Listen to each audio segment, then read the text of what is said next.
if we look at keeping with security and Huawei, so I know in Canada, I believe there was discussion that they've effectively said Huawei is not allowed to tender on any sort of government style work. I believe there's a similar arrangement in Australia. That's I believe correct. this has to do with the fact that these Huawei is proposed to be an independent company, but is actually owned by China. And it seems to have been determined that their devices are secretly listening in, and part of their scheme is to be able to get into deep into area of like things like government telecommunications, to be able to spy on the rest of the world. Do I, broadly speaking, do I have that correct? And what does that mean? Okay, the easy answer is, even if you're not absolutely correct in the fine detail, the big picture is that all Chinese-based global corporations are under the national security laws of China, which have been beefed up to, in a very simple sense, say, put the interests of China, the nation, and China, the nation, is referenced to the party first and foremost.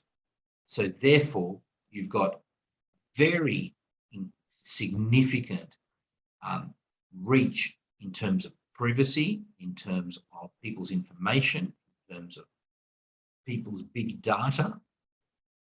And companies like Huawei and others,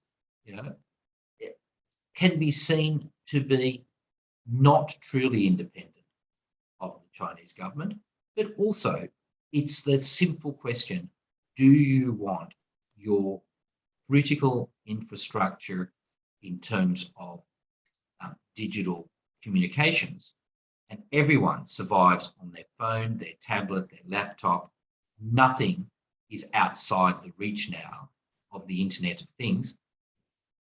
Do you want the platform to be based, run, and accountable to a regime that has very different values from your society? We're not talking about a German company, a British company, an American company.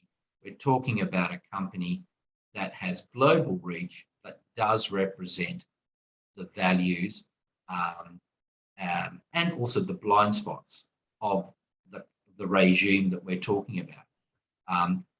Many countries have any paused. evidence for this? Like, because I remember broadly reading in the paper. A mix, there is a mix of technical evidence that the controls and the protections are weaker when certain companies are involved, but it's also the very basic principle.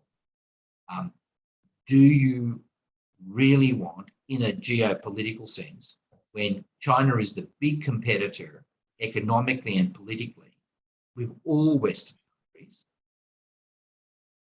do you really want your critical infrastructure like telecommunications, like all the digital platforms that we exist on and rely upon, to be susceptible?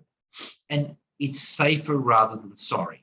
Australia and Canada have been very, very strong.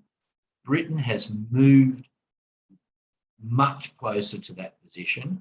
The United States has taken a stand, but there's other countries that are deeply concerned about this, because we've seen with the two Michaels, when we had that situation, two Canadian citizens in jail in China on what could only be argued to be trumped up, terribly weak cases of significant criminal behaviour. They seem to be pawns in some ransom game between Canada and China. And then an executive from this very well-known company gets to go back home to China, and mysteriously the two Michaels are released. Fabulous for them, wonderful for their families, but such a lesson about how the interest of the state and the party is so aligned to the interest of big Chinese business. It's too much of a coincidence.